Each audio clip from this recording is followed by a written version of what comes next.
Let me do that. Let me get a bit further back from that camera because that's a bit close for first thing in the morning. That's a bit close for first thing in the morning. How are you, my fabulous people? Hope you are wonderful. Wonderful, wonderful. I want to talk about kind of as a follow on from can I grow in this tough market? I want to talk about the follow on from that is can you live with the downside? And I think when you're in business and you are someone who likes to take risks and you're always looking for the new idea and the new thing and the new way to grow, we're quite good.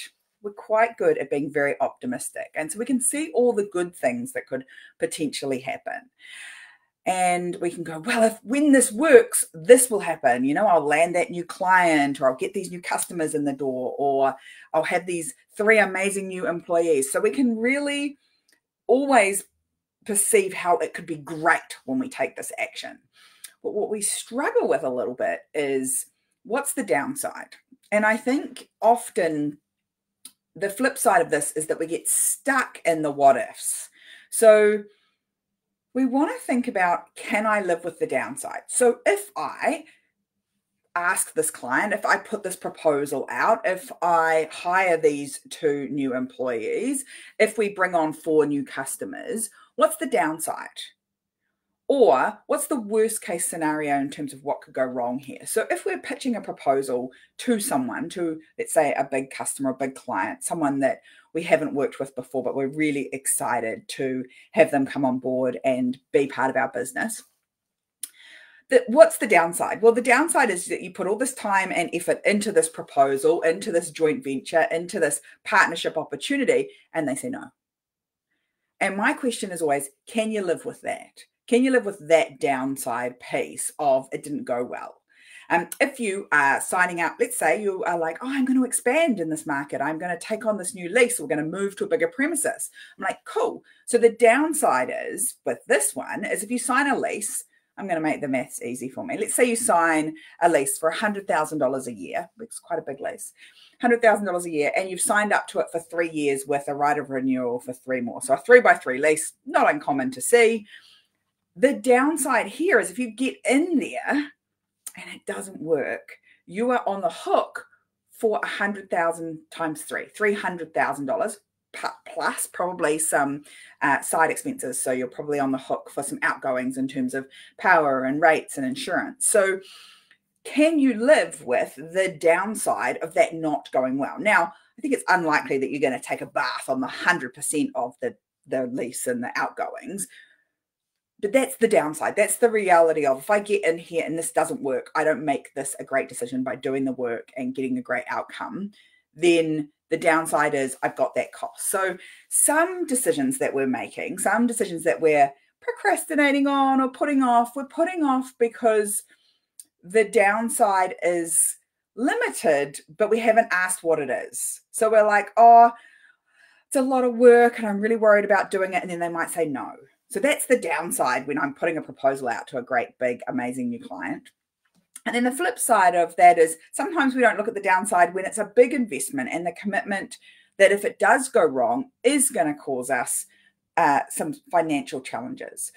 And so then when I move on from that, so we talk about them as fatal and non-fatal decisions. This is a bit morbid, but the reality is for most of us in business, people aren't going to die when we make these decisions. I used to remind myself of this many, many times when we had hospitality business, and someone will get like really upset about a steak not being cooked the wrong way or someone not giving them a wine in just the right moments. Now, obviously, we want to aspire to provide great customer service, but at the same time, the energy that I want to put into some bad feedback, I want to look at it, I want to fix the problem, I want to move on.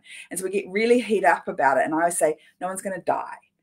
So it's a non-fatal decision. In fact, we kind of weigh it like this. We look at it and go, if it wouldn't take a lot of time, energy, or money to get back to where we were before we made the decision, then that's a non-fatal decision. And so we should get on, make the decision and move pretty quickly so that we can get in there, make the decision, lay out what's working and what's not working, tweak it, and keep going or kill it dead, right? So when you've got an idea in your business, it might be some sort of social media or marketing strategy, or it might be an advertising campaign. You want to get in there, do it, put it out in the marketplace, see if it works, take the information out, like get the data, get the numbers, get the information and go, did that work or did it not work? If it didn't work, kill it really fast. If it did work, how are we going to tweak it, scale it, make it better?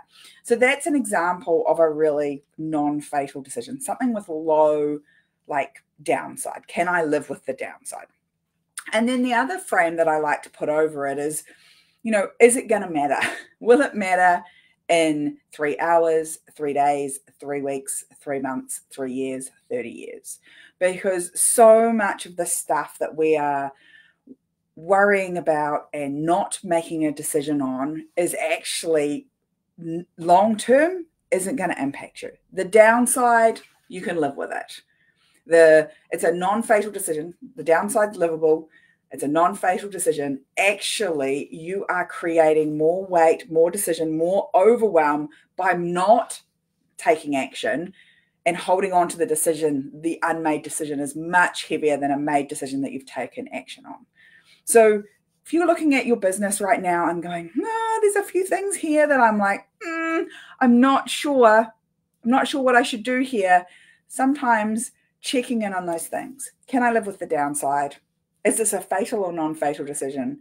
And will it matter 3 hours, 3 days, 3 weeks, 3 months, 3 years, 30 years from now? And I would suggest that many, many of the things that we put off in our business won't matter. Won't matter even 3 hours from now, never mind 3 weeks from now. And the things that are a little heavier, the things that will matter a little further into the future, you want to give them some consideration and make some well-informed decisions around them. But fundamentally, if you can live with the downside, then you're going to look at it and go, okay, how do we move forward? We could talk all day about how do we mitigate the downside, but that's going to be one for another day. So I'm interested. What's something that you're putting off that you can look at right now and go, can I live with the downside? And then go take action and live with the downside. Because many, many, many times when I work with my clients, the reason they're putting something off is they're worried about what someone will say or someone will think. And they're worried about getting the no. And as I say to them all the time, nobody died from being told no, including my child when she was 2 and she was told no to a chocolate ice cream. She was okay. She lived, and you will live too.